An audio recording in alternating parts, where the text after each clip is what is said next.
ایمان کی طرف آ گئے۔ دیکھیں جب ایمان آیا تو اس کی روشنی سے سب سے بڑی فکر انہیں اپنی آخرت کی لگی۔ آخرت کی فکر جب لگ گئی تو فرعون کی دھمکیاں بھی کچھ اثر، یہ بات ہے۔ اس کے مقابلے میں انہوں نے اللہ سے کیا مانگ لیا؟ صبر۔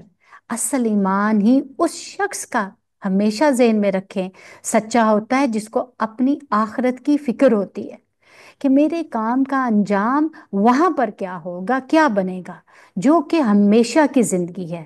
یاد رکھیں، کوئی مشکل چھوٹی ہو یا بڑی، سب سے پہلے ہمارے دل میں اللہ سبحانہ و تعالیٰ کا خیال آنا چاہیے، ہمیں اس سے دعا کرنی چاہیے، مشکل کا مقابلہ کرنے کے لیے اللہ سے مدد مانگنی چاہیے۔ وَاسْتَعِينُوا بِالصَّبْرِ وَالصَّلَاةِ، کیا کہتے ہیں اللہ، وَإِنَّهَا لَكَبِيرَةٌ إِلَّا عَلَى الْخَاشِعِينَ، یہ بہت بھاری ہے لیکن خاشعین کے اوپر نہیں۔ تو نماز اللہ سبحانہ و تعالیٰ سے دعا مانگنے کا بہترین طریقہ ہے، رائٹ؟ تو اس لیے ہمیشہ وَاسْتَعِينُوا بِالصَّبْرِ وَالصَّلَاةِ۔ تو سبحان اللہ، کیا ہوتا ہے؟ سکینت، جیسے ہی نماز پڑھتے ہیں، نماز سے پہلے اور بعد کے دل کے حالات میں زمین آسمان کا فرق ہوتا ہے، دل ٹھہر جاتا ہے، سکینت نازل ہونے لگتی ہے، اور اس کے بعد سارے مرحلے آسان ہو جاتے ہیں۔ یہ نہیں کہ آنکھوں میں آنسو نہیں آتے، بے قراری کی کیفیت چلے جاتی، کسی کی وفات ہو، چوری ہو، کوئی لاس ہو، گھر چلا جائے، بزنس چلا جائے، کچھ بھی، اللہ سبحانہ و تعالیٰ کی طرف راغب ہو جائے، حالات تو نہیں بدلتے ایک دم سے لیکن دل بدل جاتے ہیں۔ باہر تو وقت کے ساتھ ہی تبدیلی آئے گی نا، اٹ ول ٹیک ٹائم، لیکن اندر کی تبدیلی انسان کو مضبوط اور پرسکون بنا دیتی ہے۔ اور جب آپ پرسکون ہوتے ہیں تو سارے فیصلے ہوش و حواس سے کرتے ہیں، ورنہ عموماً انسان ایسے مواقع پر جذباتی ہو کر کیا کرتا ہے؟ چیزوں کو تباہ کرتا ہے۔ جیسے ماں باپ کی ڈیتھ کے اوپر کچھ لوگ اتنے ایموشنل ہو جاتے ہیں، پھر آپس میں لڑنے جھگڑنے لگتے ہیں، چھوٹی باتوں پر چیخنا چلانا شروع کر دیتے ہیں، جو کہ اللہ سبحانہ و تعالیٰ کو ناراض کرنے والی بات ہے۔ تو یاد رکھیں، ہر غم، ہر دکھ، ہر تکلیف کے موقع پر اللہ سبحانہ و تعالیٰ سے مدد مانگے، نماز پڑھیں، صبر کریں، اور صبر کی بھی کہ اللہ مجھے صبر دے، صبر کی دعا کریں، کیونکہ دل کی بے قراری صبر کے آنے کے بعد ہی درست ہوتی ہے۔ تو اللہ کہتے ہیں، فرعون نے اس قوم کے سرداروں سے کہا، کیا تم موسیٰ اور اس کی قوم کو یوں ہی چھوڑ دے گا کہ ملک میں فساد پھیلائیں اور وہ تیری اور تیرے معبودوں کی بندگی کو چھوڑ بیٹھیں؟ فرعون نے جواب دیا، میں ان کے بیٹوں کو قتل کراؤں گا اور ان کی عورتوں کو جیتا رہنے دوں گا، ہمارے اقتدار کی گرفت ان پر مضبوط ہے۔ موسیٰ علیہ السلام نے اپنی قوم سے کہا، اللہ سے مدد مانگو، استعینوا باللہ، آگی نا بات، وَاصْبِرُوا، اور کیا کرو؟ صبر کرو، انڈر لائن کر لیں، ان الارض للہ، کتنی پیاری بات ہے، زمین کس کی ہے؟ اللہ کی، رائٹ؟ صرف اللہ ہی ظالموں کا مقابلہ کر سکتا ہے، کوئی نہیں کر سکتا، اللہ ہی سے مدد مانگے۔ تو ان الارض للہ یورثها من یشاء من عبادی والعاقبۃ للمتقین، اپنے بندوں میں سے وہ جس کو چاہتا ہے اس کا وارث بنا دیتا ہے، کس کا؟ زمین کا، اور آخری کامیابی انہی کے لیے ہے جو اس سے ڈرتے ہوئے کام کرے، جو متقی ہوں، جو ڈرنے والے ہوں۔ اس کی قوم کے لوگوں نے کہا، تیرے آنے سے پہلے بھی ہم ستائے جاتے تھے اور اب تیرے آنے پر بھی ستائے جا رہے ہیں۔ اس نے جواب دیا، قریب ہے وہ وقت کہ تمہارا رب تمہارے دشمن کو ہلاک کر دے اور تم کو زمین میں خلیفہ بنائے، پھر دیکھیے کہ تم کیسے عمل کرتے ہو۔ دیکھیے، ایک لیڈر جو ہوتا ہے نا، بہت پر امید ہوتا ہے، خوف اور حزن سے کبھی مایوسی نہ پھیلائے، ہمیشہ اچھی بات کریں۔ تو یہاں پر بھی وہ کہہ رہے ہیں کہ قریب ہے وہ وقت کہ تمہارا رب تمہارے دشمن کو ہلاک کر دے اور تم کو زمین میں خلیفہ بنائے، پھر دیکھیے کہ تم کیسے عمل کرتے ہو۔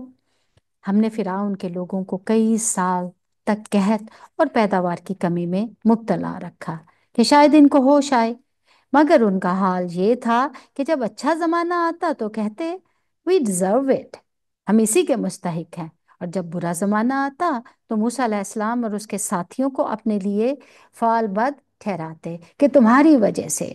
اللہ کہتے ہیں حالانکہ در حقیقت ان کی فعال بد تو اللہ کے پاس تھی، مگر ان میں سے اکثر بے علم تھے۔ تو ہم سب کو اپنے عمل کی فکر ہونی چاہیے۔ مشکل تو ٹل جائے گی، پھر خوشحالی آئے گی، تو اس کے بعد بھی ایک آزمائش پھر ساتھ آ جائے گی، تو پھر اللہ دیکھیں گے کہ تم کیا کرتے ہو۔ اللہ سبحانہ و تعالی ہم سے ہر حال میں یہ چاہتے ہیں کہ ہم کسی کنڈیشن میں ہو، غم میں ہو، دکھ میں ہو، اس کا شکر ادا کریں، اس سے راضی رہیں۔ جب کوئی ہمارے ساتھ اچھا سلوک کرتا ہے ہم کیا کرتے ہیں؟ خوش ہوتے ہیں، اور برا سلوک کرتا ہے تو ہم کیا کرتے ہیں؟ We have to be careful۔ ہم نے ہر حال میں وہ کام کرنا ہے جو اللہ کا حکم ہے، اچھا کام کرنا ہے۔ انہوں نے موسیٰ سے کہا تو ہمیں مسحور کرنے کے لیے خواہ کوئی نشانی لے آئے، ہم تو تیری بات ماننے والے نہیں ہیں۔ آخر کار ہم نے ان پر طوفان بھیجا، ٹڈی دل چھوڑے، سسریاں پھیلائیں، مینڈک نکالے، خون برسایا، یہ سب نشانیاں الگ الگ کر کے دکھائیں، مگر وہ سرکشی کیے چلے گئے، اور بڑے ہی مجرم لوگ تھے وہ۔ سبحان اللہ۔ آپ دیکھیے کس کس طرح سے آزمائے گئے۔ طوفان آئے، عذاب ہوتے ہیں نا، گھر تباہ ہو جائیں، فصلیں تباہ ہو جائیں، رائٹ۔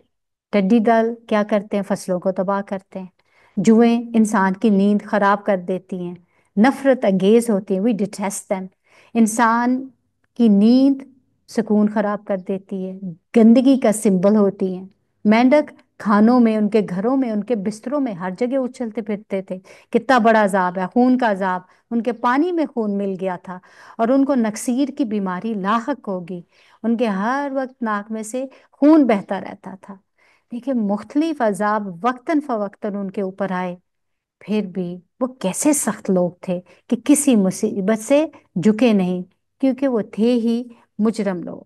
جب کبھی ان پر بلا نازل ہوتی تو کہتے ہیں موسیٰ تجھے اپنے رب کی طرف سے جو منصب ملا ہے اس کی بنا پر ہمارے حق میں دعا کر، اگر اب کہ تو ہم پر سے یہ بلا ٹلوا دے تو ہم تیری بات مان لیں گے اور بنی اسرائیل کو تیرے ساتھ بھیج دیں گے، مگر جب ہم ان پر سے اپنا عذاب ایک وقت مقرر تک کے لیے جس کو وہ بہرحال پہنچنے والے تھے ہٹا لیتے تو یک لخت اپنے عہد سے پھر جاتے۔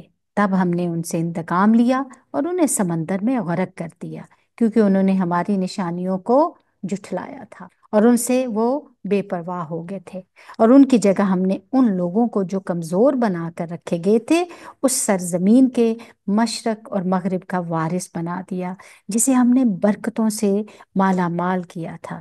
اس طرح بنی اسرائیل کے حق میں تیرے رب کا وعدہ خیر پورا ہوا، کیونکہ انہوں نے صبر سے کام لیا تھا، اور ہم نے فرعون اور اس کی قوم کا وہ سب کچھ برباد کر دیا جو وہ بناتے اور چڑھاتے تھے۔ تو سبحان اللہ، فرعونیوں کو ڈبونے کی وجہ کیا تھی؟ آیات کی تکذیب، غفلت، کسی چیز کو یاد کرنے سے ذہن کا بہک جانا۔ انہوں نے جان بوجھ کر غفلت اختیار کی، یعنی انہوں نے آیات پر غور و فکر کرنے سے روگردانی کی، اور جو نشانیاں اللہ سبحانہ و تعالیٰ نے موسیٰ علیہ السلام کے ذریعے بھیجی تھی ان کے اوپر توجہ نہ دی، اور ان کے برے نتائج کو کچھ نہ سمجھا۔ تو اللہ کہتے ہیں بنی اسرائیل کو ہم نے سمندر سے گزار دیا، پھر وہ چلے اور راستے میں ایک ایسی قوم پر ان کا گزر ہوا جو اپنے چند بتوں کی گرویدہ بنی ہوئی تھی۔ کہنے لگے اے موسیٰ علیہ السلام ہمارے لیے کوئی ایسا معبود بنا دے جیسے ان لوگوں کے معبود ہیں۔ موسیٰ علیہ السلام نے کہا تم لوگ بڑی ہی نادانی کی باتیں کرتے ہو، اور تم لوگ قال انکم قوم تجہلون، یہ لوگ جس طرح کی پیروی کر رہے ہیں وہ تو برباد ہونے والا ہے، اور جو عمل وہ کر رہے ہیں وہ سراسر باطل ہے۔ پھر موسیٰ علیہ السلام نے کہا میں اللہ کے سوا کوئی اور معبود تمہارے لیے تلاش کروں؟ یہ کتنے جاہل تھے یہ لوگ، کتنے ناسمجھ تھے۔ اللہ نے تمہیں فرعون جیسے ظالم سے نجات دی، رائٹ، اور وہاں سے تم نکل کر آئے ہو آزاد ہو کر، اور اللہ ہی کے ساتھ ناانصافی کر رہے ہو، شرک کرنے لگے۔ بنی اسرائیل نے بت بنا کر دینے کو کیوں کہا تھا؟ دیکھیں، بنی اسرائیل اگرچہ اپنے وقت کے مسلمان قوم تھی، لیکن طویل عرصے تک فرعونیوں کی غلامی کی وجہ سے ان کی معاشرت سے متاثر ہو چکی تھی، ان کے طریقہ عبادت وغیرہ سے بھی متاثر ہو سکتی تھی، کیونکہ جن لوگوں کے درمیان رہتے ہیں، جو آپ کی صحبت ہوتی ہے، آپ کی عادات ویسی ہونی شروع ہو جاتی ہیں۔ تو ان کے ہاں کیا تھا؟ گائے کی پوجا ہوا کرتی تھی۔ انہوں نے بھی کہا کہ ہمیں بھی ایسا ہی کوئی بت بنا دو۔ تو جبھی موسیٰ علیہ السلام نے کیا کہا؟ قَالَ إِنَّكُمْ قَوْمٌ تَجْهَلُونَ۔ سب سے بڑی جہالت کیا ہے؟ اپنے اصل خالق، اپنے الہ، اپنے معبود سے بے خبری اور لا علمی۔ ایک شخص کتنا بھی پڑھا لکھا لیکن اپنا پیدا کرنے والے کو، اپنے خالق کو، اپنے رازق کو، اپنے مدبر کو نہ جانے، نہ پہچانے تو جاہل ہے نا۔ اور پھر اگر کسی کے ساتھ کسی اور کو الہ بناتا ہے تو یہ تو سب سے بڑا ظلم ہے، سب سے عظیم گناہ ہے، خالق کے ساتھ شریک کو ٹھہرانا۔ عبداللہ بن مسعود رضی اللہ تعالیٰ عنہ نے بیان کیا کہ میں نے نبی کریم صلی اللہ علیہ وآلہ وسلم سے پوچھا کہ اللہ کے نزدیک کون سا گناہ سب سے بڑا ہے؟ آپ صلی اللہ علیہ وآلہ وسلم نے فرمایا، تم اللہ کے ساتھ کسی کو برابر ٹھہراؤ حالانکہ اللہ نے ہی تم کو پیدا کیا۔ اور میں نے عرض کیا کیا واقعی یہ تو بہت ہی بڑا گناہ ہے۔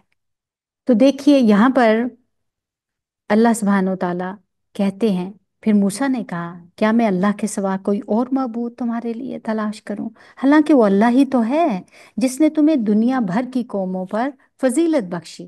اور اللہ فرماتا ہے وہ وقت یاد کرو جب ہم نے فرعون والوں سے تمہیں نجات دی، جن کا حال یہ تھا کہ تمہیں سخت عذاب میں مبتلا رکھتے تھے، تمہارے بیٹوں کو قتل کرتے، تمہاری عورتوں کو زندہ رہنے دیتے، اور اس میں تمہارے رب کی طرف سے تمہارے لیے بہت بڑی آزمائش تھی۔ ہم نے موسیٰ علیہ السلام کو 30 شب و روز کے لیے کوہ سینا پر طلب کیا اور بعد میں 10 دن کا اور اضافہ کر دیا، اور اس طرح اس کے رب کی مقرر کردہ مدت پوری ہو گئی، یعنی کتنی؟ 40 دن ہو گئی۔ موسیٰ علیہ السلام نے چلتے ہوئے اپنے بھائی ہارون علیہ السلام سے کہا کہ میرے پیچھے تم میری قوم میں میری جانشینی کرنا اور ٹھیک کام کرتے رہنا، اور بگاڑ پیدا کرنے والوں کے طریقے پر مت چلنا۔ جب وہ ہمارے مقرر کیے ہوئے وقت پر پہنچا اور اس کے رب نے اس سے کلام کیا تو اس نے التجا کی، اے رب مجھے یارائے نظر دے کہ میں تجھے دیکھوں۔ فرمایا تو مجھے نہیں دیکھ سکتا، ہاں ذرا سامنے کے پہاڑ کی طرف دیکھ، اگر وہ اپنی جگہ قائم رہ جائے تو البتہ تو مجھے دیکھ سکے گا۔ چنانچہ اس کے رب نے جب پہاڑ پر تجلی کی تو اسے ریزہ ریزہ کر دیا، اور موسیٰ علیہ السلام غش کھا کر گر پڑے۔ جب ہوش آیا تو بولے، پاک ہے تیری ذات، میں تیرے حضور توبہ کرتا ہوں اور سب سے پہلا ایمان لانے والا میں ہی ہوں۔